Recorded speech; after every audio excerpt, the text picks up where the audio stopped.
வெங்கட் பிரபு டைரக்ஷன்ல தளபதி விஜய் நடிச்சிருக்கிற படம் தான் the greatest of all time. இந்த படம் ரிலீஸ் ஆன 11 டேஸ்ல வேர்ல்டு வைடா 400 crore கிராஸ் பண்ணிருக்கு. தமிழ்நாடுல மட்டுமே 180 crore கிராஸ் பண்ணிருக்கு. ஓவர்சீஸ்ல 140 crore கிராஸ் பண்ணிருக்கு. இந்த படத்துக்கு சாட்டர்டே மற்றும் சண்டே சூப்பரான கலெக்ஷன் வந்திருக்கு.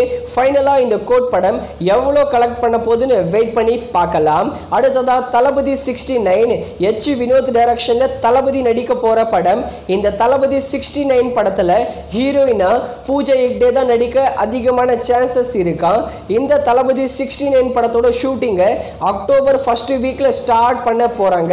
படம் அக்டோபர் 2025ல தியேட்டர்ஸ்ல ரிலீஸ் பண்ண போறாங்க. இந்த படம் பொலிட்டிக்கல் கமர்ஷியல் கலந்த படமா வரப்போகுது. அடுத்ததா லால் சலாம் நம்ம ஐஸ்வர்யா ரஜினிகாந்த் டைரக்ஷன்ல super star Rajinikanth extended cameo நடிச்சிருக்கிற படம். என்ன அப்டேட் வந்திருந்ததுன்னா ரீசெண்டா இந்த படத்துடைய நிறைய ஃபுட்டேஜ் காணணும்னு அப்டேட் வந்திருந்தது. ஆனா அது எல்லாம் கிடைச்சிருச்சா. நம்ம தியேட்டர்ல பார்க்காத வெர்ஷனை ஓடிடியில் பார்க்க போறோம்னு லால் சலம் படத்தோட டைரக்டரான ஐஸ்வர்யா ரஜினிகாந்த் ஒரு இன்டர்வியூல சொல்லியிருக்காங்க. இந்த லால் சலம் படத்தோட டிஜிட்டல் ரைட்ஸை நெட்ஃபிளிக்ஸ் வாங்கிட்டாங்களாம். கூடிய சீக்கிரத்தில் இந்த லால் சலம் படத்தை நெட்ஃபிளிக்ஸ்ல பிரீமியர் பண்ண போறாங்களாம். எக்ஸ்டெண்டட் கட் வெர்ஷனா ரிலீஸ் பண்ண போறாங்களாம் இந்த லால் சலம் படத்தை ஓடிடியில். ரீசெண்டா ஹிந்தி சினிமாவில் பிக்கஸ்ட் பிளாக் பஸ்டர் ஹிட் ஆன படம் தான் கில்.